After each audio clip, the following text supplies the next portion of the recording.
Olivia, that's all you get. You owe me $700 for the dumplings at Karen's birthday celebration, a gathering I had never been invited to before.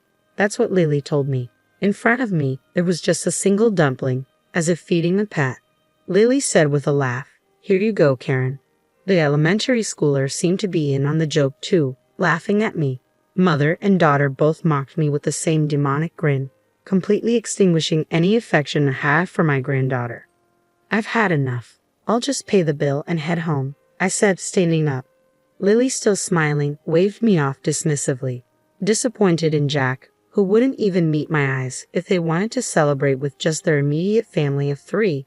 That's fine by me. I was willing to pay, but with that attitude, any desire to celebrate had long since vanished. No matter what they say, I'm never getting involved again, I thought irritably as I went to settle the bill. Then someone tapped my shoulder. Hearing her words, I decided to get back at Lily and her family. I'm Olivia. This year, I turned 65. Blessed with children, I've led a normal life, though my husband was always focused on his work and not much of a talker. I believed we had a good relationship. I thought my life was without major upheaval. But there was one thing that troubled me. Lily, my eldest son's wife.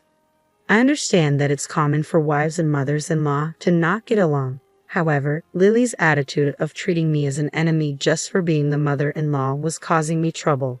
"Olivia, you're always free at home, right? Let me do you a favor and take care of your cute grandchild." "Lily, I have plans today. I told you I can't do last-minute favors, remember?" "I never heard that. Maybe you just think you told me." I never knew what set her off. But Lily always had a harsh attitude towards me.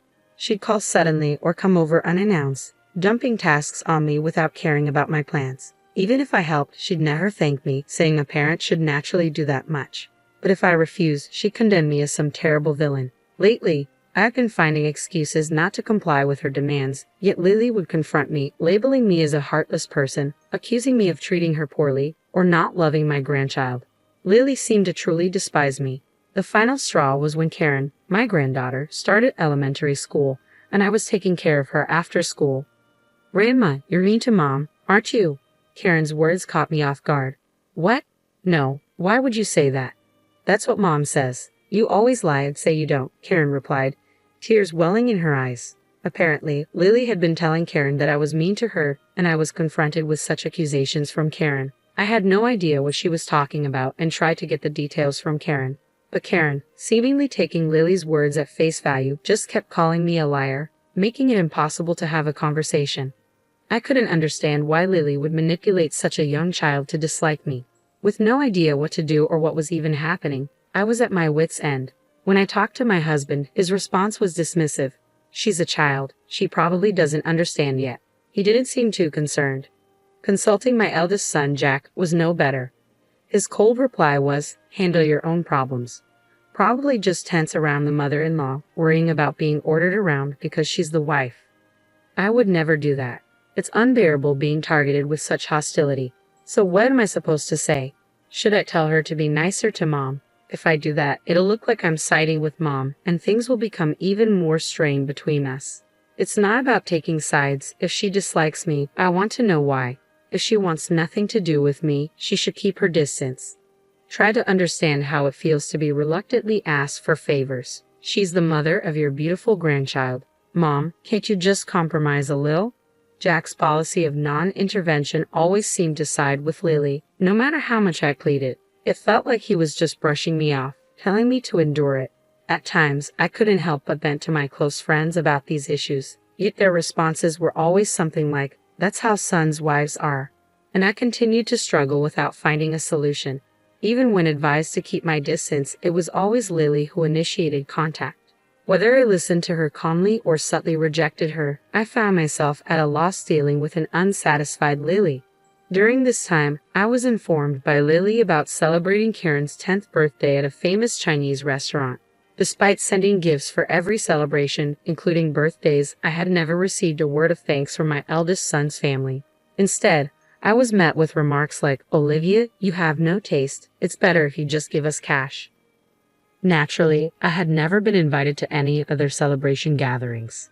After being told not to interfere with family events, I had refrained from getting involved.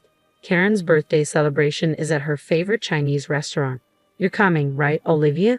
Lily's invitation made me suspect something unpleasant. Still, if I didn't go, I would surely be blamed for not attending my granddaughter's birthday. After much thought, I decided to attend the celebration, although I had a bad feeling. Part of me hoped that maybe they were trying to mend our relationship. If my suspicions turned out to be true, I would stop involving myself with them. With that thought, I went to the Chinese restaurant on the appointed day. But as expected, my faint hope was immediately betrayed. Lily and her family, waiting for me, looked at me and sneered with malice. Look, there's shark fin soup, Karen's favorite. Since Grandma is paying today, let's eat a lot, Karen exclaimed with excitement. When I expressed my surprise, Lily burst out laughing as if greatly enjoying herself. Initially, I had thought it wouldn't be a problem to pay for the meal, considering it was to celebrate Karen's 10th birthday. However, Lily's declaration as if it was a given, even before I'd offered, took me by surprise. You're not planning to eat without paying, are you, Olivia? How brazen, Lily remarked. I never had such intention, but Lily could have at least mentioned the cost beforehand. What? I told you in advance. Don't blame others for your forgetfulness. It's true what they say about memory loss and old age, Lily retorted with sarcasm, making me realize that what I had hoped for was never going to happen. I decided to eat quickly and leave. As I was about to enjoy the delicious-looking dishes laid out before me, something happened. Hey, what do you think you're doing? Lily snapped as I reached for one of the expensive-looking dishes. She slapped my hand away, her gesture akin to scolding a child for a mistake. Sweeting with uncertainty, I wondered if I had done something rude, but seeing me flustered, Lily laughed mockingly and said something outrageous. Today, Olivia, you're just the wallet, so no eating, Lily declared. What, Olivia? Did you really think you were invited for Karen's celebration? It's obvious you're here to pay the bill. That's right, pay up. Be grateful we even let you sit at the table. Don't even think about touching the food, Karen joined in, insulting me. Seeing this, Jack turned his face away from me and said nothing, in a situation with no allies. My heart felt like it was being squeezed. I sighed, unable to find a solution to the relentless harassment. Feeling sick, I even started to think about just going home. Then, as if struck by an idea, Lily dropped a single dumpling onto my empty plate. Well, can't be helped, I guess. You can eat that much, Mom, she remarked, tauntingly. A single dumpling? Olivia, that's all for you. You owe $700 for that dumpling, Grandma, Lily continued, her tone laced with sarcasm. That's so lame, even Karen, a grade schooler, joined in, laughing at me. Their demonic smiles, mother and daughter alike, mocking me, extinguished any affection I had left for my granddaughter.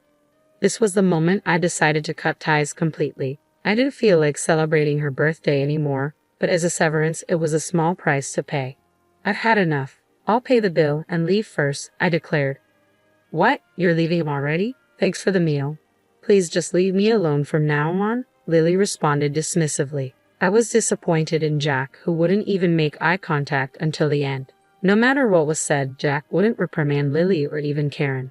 Trying to contain my intense anger, I went to pay the bill. As I approached the cash register, the flustered owner appeared. Dear customer, I'm sorry, but the course meal is still ongoing. Could you please wait a little longer? I'm sorry, but I need to leave now. Can I just pay the bill first? I replied, feeling impatient. Didn't you like the food? The owner asked, puzzled. The dumpling was delicious. Just the dumpling. Was there something in the other dishes you didn't like? I inquired, realizing that Lily had reserved a course meal, and the owner was confused. As I was leaving halfway through, he approached me, wondering how to explain the situation. Feeling foolish to cover for my eldest son's family, I blurted out, I'm apparently just the wallet. Then someone tapped my shoulder from behind. It was Mary, a friend who had listened to my complaints before. I saw everything just now. It's much worse than what you told me, she said. When did you get here? I asked, surprised. Just before you all arrived. I heard the whole thing as it happened, Mary explained. She had been at the same restaurant with her colleagues from work and happened to witness how my eldest son's family was treating me. Hurrying to talk to me as I headed to the register, seemingly more outraged than me, Mary said, You don't need to pay, and stopped my hand. Listen, Olivia, even if it's your grandchild, that behavior is not normal. At her age, she should know better than to treat family that way. But no matter what I say, nobody listens to me, not even my son, Jack. So, you're just going to let them walk all over you. Mary's words made me realize something. Looking back, my eldest son's family, unconcerned about me, was happily chatting and enjoying their meal. They probably don't even consider me family anymore. Jack glanced at me for a moment but quickly averted his eyes as soon as we made eye contact. Seeing such a pitiful attitude, I felt like the person sitting there was not my son. If they don't understand words, then show them with actions, Mary encouraged. Thank you, Mary. Can I ask for a little help? I felt encouraged by Mary's support. The owner, sensing the uneasy situation, nodded at me as if to say he was on my side. I'm sorry, but I only ate one dumpling, I explained. Understood. Let's do this. Based on our explanation and the owner's decision, I only had to pay for the one dumpling. As I ate, it felt awkward to put out just a few bills. But the owner smiled, processed the payment, and handed me the receipt. The rest of the bill will be paid by those who ate. No worries. Thank you very much, he reassured me. In a situation with no allies, I found unexpected salvation in the kind restaurant owner and my friend. Internally, I felt that this alone was a good enough punishment for them. But after receiving advice from Mary, I wasn't planning to let their divine retribution end there. I'm sorry and thank you so much for today. I expressed my gratitude to Mary. It's all right. From now on, if they treat you badly, speak up firmly, okay? Mary advised. Yes, thank you. Actually, I have another favor to ask, if that's okay, I added before watching her return to the restaurant. Then, I headed home, ready to deliver a final blow to my eldest son's family. The next day, when my doorbell rang, I was sure it was Lily.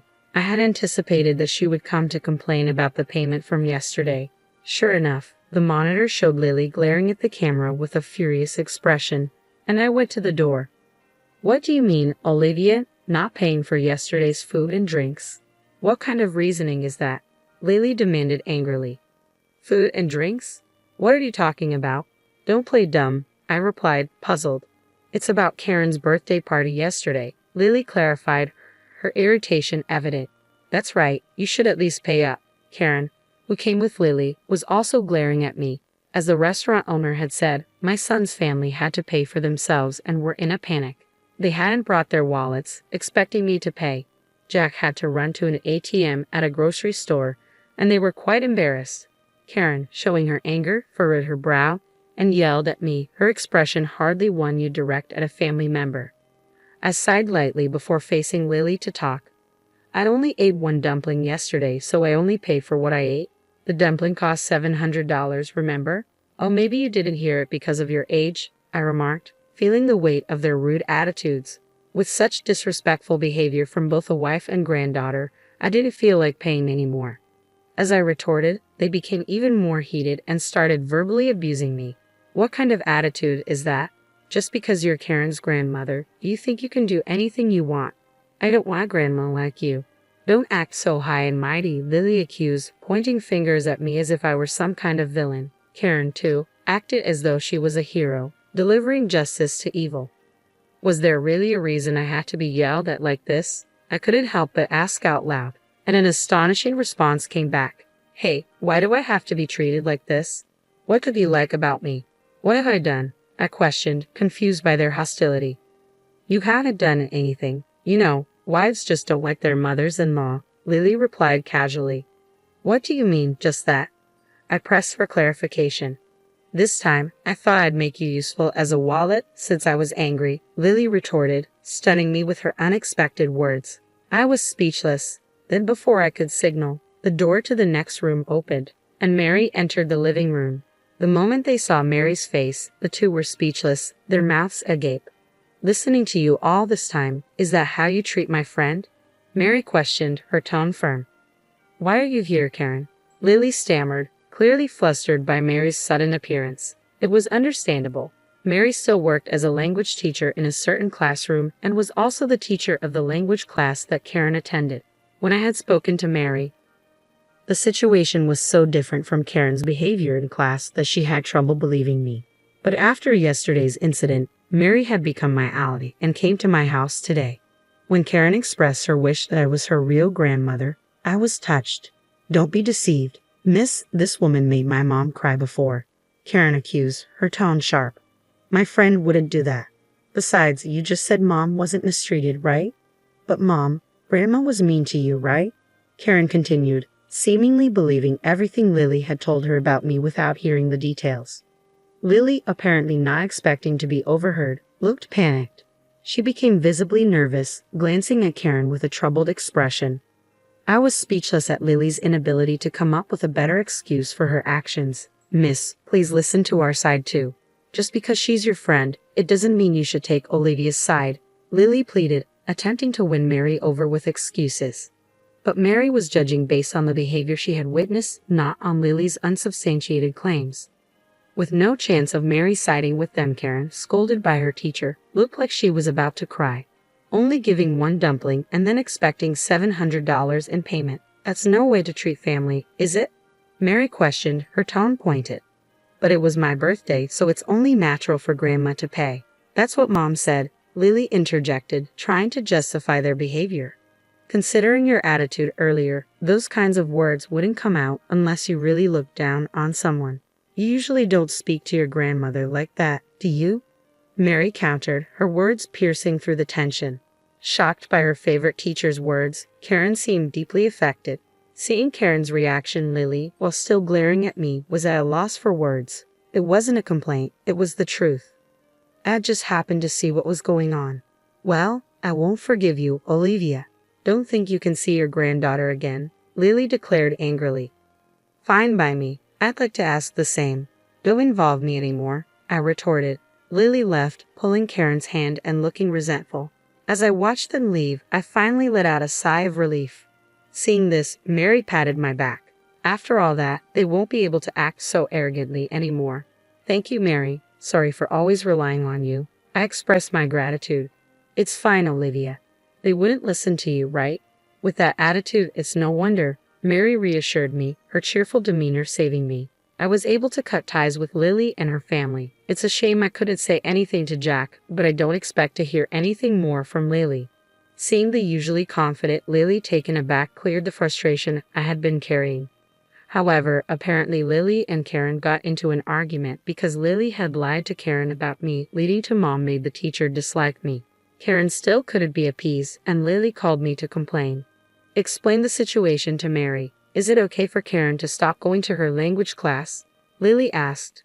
What's there to explain? Mary saw everything for herself. What more is there to say? If you admit to harassing me, then my story won't be a lie, I responded. Why, you could at least agree with me on that. Lily pleaded. No way. That's your responsibility. You should sincerely apologize to Karen, I insisted. Lily called me several times, but since she told me to stay away, I stopped answering. Jack also called, confused about which side to take between Lily and Karen. Disgusted with his indecisive attitude, I echoed the words once said to me, handle your own problems. Anne continues to attend Mary's class and has become much quieter since being scolded that day. Well, she was too energetic before, so maybe this is just right for her now, I reflected. As a sign of reflection, I hope so. Don't worry about it, Olivia. As a teacher, I'll keep an eye on her, Mary reassured me. Thank you. I owe you so much, Mary. I expressed my gratitude. Don't mention it. We're friends, after all, Mary said nonchalantly. Please don't worry about it. I couldn't help but feel grateful to Mary. Next time, I plan to go out with Mary and finally enjoy the Chinese meal we missed.